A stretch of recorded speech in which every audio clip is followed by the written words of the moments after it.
Next question.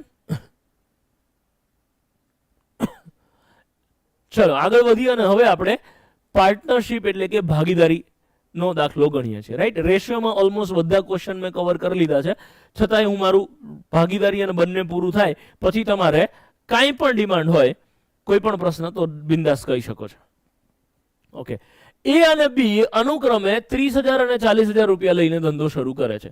તો એ અને બી 30,000 અને 40,000 રૂપિયા લઈને ધંધો શરૂ કરે છે. ઓલમોસ્ટ તમે જ્યારે આ ચેપ્ટર શીખ્યા હશો ત્યારે તમને ખબર જ હશે કે ભાગીદારીમાં શું થાય કે જેની જેટલી મૂડી એનો એટલો નફો. તો એના કેટલા રૂપિયા છે? 30,000 છે અને બી ના 40,000 છે. આ તો તમને સમજાય એટલે આખી વાર્તા લખું છું, બાકી આવું લખાય જ નહીં ખરેખર.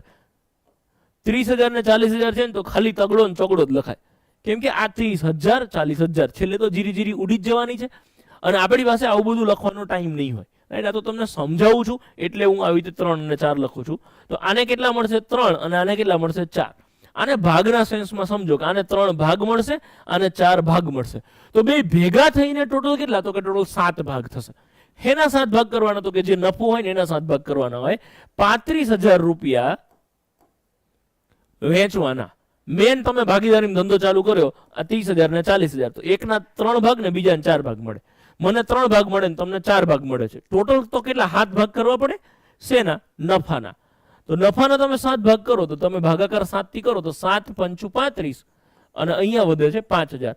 આનો અર્થ શું થયો કે એક ભાગ 5,000 નો હોય, 5,000 ના 7 ભાગ થાય. 5,000 5,000 5,000 5,000 ના 7 ભાગ થાય. તો 5,000 ના 3 ભાગ હું લઈ જાઉં તો 5 તરી 15,000 રૂપિયા આ ભાઈને મળશે ને 5,000 ના 4 ભાગ આ લઈ જાય તો 5 ચોકુ 20,000 રૂપિયા આ ભાઈને મળશે. આવી રીતે ભાગીદારીના દાખલા થશે. અને અહીંયા 2 ના બદલે 3 ભાગીદાર આવે એવું પણ બની શકે. પ્રશ્ન શું પૂછ્યો છે? એ તો બી ને કેટલા મળે? તો બી ને 20,000 રૂપિયા મળશે. ચાલો આગે बढ़ो. और दूसरा 2 ના બદલે 3 ભાગીદાર વાળો પ્રશ્ન પણ હોઈ શકે છે. તો હું અહીંયા એક 3 ભાગીદાર વાળો પ્રશ્ન ગણાવવા માંગીશ તમને લોકોને કે એ, બી અને સી 20,000 30,000 અને 40,000 રૂપિયા લઈને ધંધો શરૂ કરે છે. આ દાખલાને અઘરો બનાવવો હોય તો અઘરો શું બનાવે?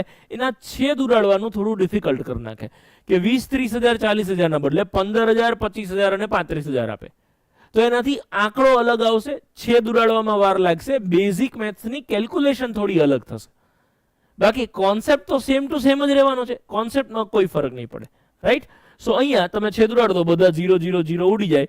તો એ, બી અને સી કેવી રીતે નફાની વહેંચણી કરશે? તો કે 2:3:4 ના પ્રમાણમાં નફાની વહેંચણી કરશે. મતલબ 2 ભાગ એ લઈ જાય, 3 ભાગ બી લઈ જાય અને 4 ભાગ સી લઈ જાય. ટોટલ કેટલા ભાગ કરવા પડશે? 9 ભાગ કરવા પડશે. જે કોઈ નફો આપ્યો હોય એના 9 ભાગ. ધારો કે અહીંયા નફો 35 બદલે 45,000 આપ્યો હોય તો 45,000 ના 9 ભાગ. જો દાખલા આવા જ પૂછાશે, એની આંકડાની કેલ્ક્યુલેશન કદાચ એ લોકો થોડી ડિફરન્ટ રાખે. તો અહીંયા તમે છેદ ઉડાડો 9 પંચા 45 તો જવાબ આવશે 5,000. 5,000 નો 1 ભાગ થયો, એવા 5,000 ના 2 ભાગ આ લઈ જાય તો 10,000 આના, 5,000 ના 3 ભાગ આ લઈ જાય તો 15,000 આના અને 5,000 ના 4 ભાગ આ લઈ જાય તો 15 ચોકુ 20,000 આ ભાઈના થશે. ભાગીદારીમાં ઇન્ટરેસ્ટિંગ ક્વેશ્ચન ક્યારે થાય? તો કે અમુક મહિના પછી કોઈ ભાગીદાર ધંધામાં જોડાય છે એવા પ્રકારના પ્રશ્નો પૂછાય ત્યારે. આ પ્રશ્નો કેવી રીતે ગણીશું આપણે? ભૂરો એક ધંધો 15,000 માં કરે છે, તો ભૂરાએ 15,000 રૂપિયામાં આ ધંધો ચાલુ કર્યો છે અને 3 મહિના પછી જીગો 30,000 રૂપિયા લઈને જોડાય છે. જીગો જોડાય છે કેટલા રૂપિયા લઈને? તો કે 30,000 રૂપિયા લઈને જીગો ધંધામાં જોડાય છે. વર્ષના અંતે આ 40,500 રૂપિયા આટલો નફો થાય છે. તો હવે આની કેલ્ક્યુલેશન કેવી રીતે કરવાની? જે વ્યક્તિ છે ભૂરાએ ધંધો ચાલુ કર્યો તો ભૂરાભાઈ 12 મહિના સુધી ધંધામાં રોકાય છે, તો એની ભૂરાની મૂડી ગુણ્યા 12 થશે અને જીગાની મૂડી 3 મહિના પછી ધંધામાં જોડાય છે. તો એ વ્યક્તિ રોકાયો કેટલો ટાઈમ? આપણે તો ખરેખર એ જ ધ્યાન રાખવાનું છે કે એ વ્યક્તિ રોકાયો કેટલો ટાઈમ છે. તો એની જે મૂડી છે એના ગુણ્યા એનો સમયગાળો કરવાનો. 30,000 ગુણ્યા એ 9 મહિના રોકાય છે એટલે 9 આવશે. અહીંયા કીધું છે 3 મહિના બાદ જોડાય છે એટલે વધ્યો કેટલા ટાઈમ? તો કે 9 મહિના. જો એવું કીધું હોત કે 4 મહિના બાદ જોડાય છે તો અહીંયા 8 આવત. એવું કીધું હોત કે 2 મહિના બાદ જોડાય છે તો અહીંયા 10 આવત. એવું કીધું હોત 10 મહિના બાદ જોડાય છે તો અહીંયા 2 આવત. આઈ હોપ તમે સમજો છો કે મેં આ 9 મહિના કેવી રીતે લખ્યા. ઓકે, હવે ધબધબાટી બોલાવાની, છેદ ઉડાડ દો, જે આવે જવાબ. હવે મૂડી, મહિના, આંકડો, સમય બધું ભૂલી જાઓ અને છેદ ઉડાડો. 3 0 3 0 ઉડી જશે, 15 દુ 30, 2 6 12, 3 ઉડી જાય તો 2 અને અહીંથી 3 ઉડી જાય તો 3. તો ભૂરો અને જીગો 2:3 ના પ્રમાણમાં નફાની વહેંચણી કરશે. 2 ભાગ ભૂરાના, 3 ભાગ જીગાના. 2 ને 3 5 ભાગ થઈ ગયા. જે બી નફો છે એના 5 ભાગ કરો.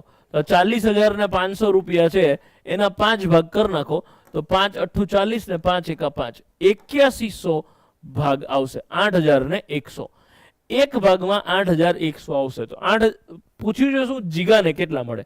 તો 8,100 ના 3 ભાગ જીગાને મળે છે. તો 8,100 ગુણ્યા 3, તો 8 તરી 24,000 અને પછી 300, તો 24,300 આ આપણો જવાબ આવશે. 24,300. ઓકે છે, great. Let us move on, આગળ વધીએ. અને ભાગીદારીમાં બીજું શું શું કરી શકે એવા બધા જ પ્રકારના પ્રશ્નો હું લઈને આવ્યો છું. અને ભાગીદારી મારી દ્રષ્ટિએ ઇમ્પોર્ટન્ટ ચેપ્ટર. આમ તો રેશિયો એટલે કે ગુણોત્તરનો જ એક ભાગ કહેવાય, પણ તમને અલગથી જ આપેલું છે તમારી એક્ઝામમાં, સિલેબસમાં અલગથી આપેલું છે, એટલે આ એક ઇમ્પોર્ટન્ટ ચેપ્ટર સાબિત થશે. એ એક ધંધો 40,000 રૂપિયા લઈને શરૂ કરે છે. તો આપણે લખીએ, એ એક ધંધો 40,000 રૂપિયા લઈને શરૂ કરે છે. અમુક સમય બાદ, કેટલા સમય બાદ એ આપણને નથી ખબર. મતલબ આ વ્યક્તિ તો 12 મહિના રોકાય છે, આ બીજો વ્યક્તિ કેટલા સમય પછી આવે છે અને કેટલું રોકાય છે એ આપણને હજી ખબર નથી. અમુક સમય બાદ 60,000 રૂપિયા લઈને આવે છે. કોણ? બી. હું લખી દઉં છું, બી અમુક સમય બાદ 60,000 રૂપિયા લઈને આવે છે. તો બી 60,000 રૂપિયા લઈને અમુક સમય પછી જોડાયો. કેટલા સમય પછી નથી ખબર. જો વર્ષના અંતે એ અને બી નફાની વહેંચણી સરખા ભાગે કરે છે, રાઈટ. આનો અર્થ શું થયો? તો કે જો છેદ ઉડાડી દેશો ને તો ઉપર અને નીચે એક એક જ આવશે. આનો અર્થ કે એક સરખો જવાબ આવશે, અંશમાં જે જવાબ આવશે એ જ છેદમાં જવાબ આવશે. તો છેદ ઉડી જશે ને બધું એક એક થઈ જશે. હું એમ કહું કે તમે હું નફાની વહેંચણી સરખા ભાગે કરીએ છીએ, મતલબ શું હોય? મારી અને તમારી મૂડી એક સરખી હોય. મારે 500 રૂપિયા, તમારે 500 રૂપિયા, તો પછી નફો સરખો હોય. મારા 500 રૂપિયા તમારે 1000 રૂપિયા હોય તો નફો સરખો ના હોય, રાઈટ. એટલે અહીંયા આપણને એનું ખબર છે કે આ બંનેનો ગુણાકાર કરો તો 12 ચોક 48, એટલે 4,80,000 જવાબ આવે, રાઈટ. દાખલાની ગણતરી માટે આપણે બેનો ગુણાકાર કરીએ છીએ. 4,80,000 ની મૂડી હોય નહીં, પણ આ દાખલાની કેલ્ક્યુલેશન ઈઝી કરવા માટે આપણે એવું સમજીએ કે એ 40,000 રૂપિયા 12 મહિના સુધી ઇન્વેસ્ટ કરે છે, એટલે ઓવરઓલ મૂડી એની 4,80,000 જેવી થઈ. હવે જો આના 4,80 હોય તો સીધી વાત છે કે જે બીજો વ્યક્તિ છે એના બી 4,80,000 જ હોવા જોઈએ. કેમ? તો કે રકમમાં કીધું છે નફાની વહેંચણી સરખા ભાગે થાય છે. તો આને 4,80 હોય આની મૂડી, તો આની મૂડી પણ 4,80,000 જ હોય. તો આ 60,000 છે, 60,000 ગુણ્યા કેટલા કરો તો 4,80,000 આવે. તો હવે આ 60,000 ને 4,80,000 એવું ના વિચારે. આ 6 અને આ 48 એવું વિચારે. તો 6 8 48 એવી રીતે ગણાય. તો આ શું થયું? 8 મહિના આ વ્યક્તિ ધંધામાં રોકાયો હશે. પણ પ્રશ્ન એ નથી પૂછ્યો કે કેટલો ટાઈમ રોકાયો હશે. પ્રશ્ન એ પૂછ્યો છે કે આ વ્યક્તિ કેટલા ટાઈમ પછી ધંધામાં જોડાયો હશે. તો એ રોકાયો છે 8 મહિના, તો જોડાયો હશે 4 મહિના પછી. ઓકે છે? ઘણા બધા મિત્રોએ જવાબ 8 આપ્યો છે, તો તમે ધ્યાન રાખજો. 8 નો અહીંયા આવે, 4 આવશે. અને આવી બધી નાની નાની સ્કીમ આપણી જોડે થાય એવું બની શકે છે, પણ એ સ્કીમ આપણી જોડે ના થઈ જાય એનું ધ્યાન રાખવાનું છે. ઓકે છે? ચાલો, ગ્રેટ.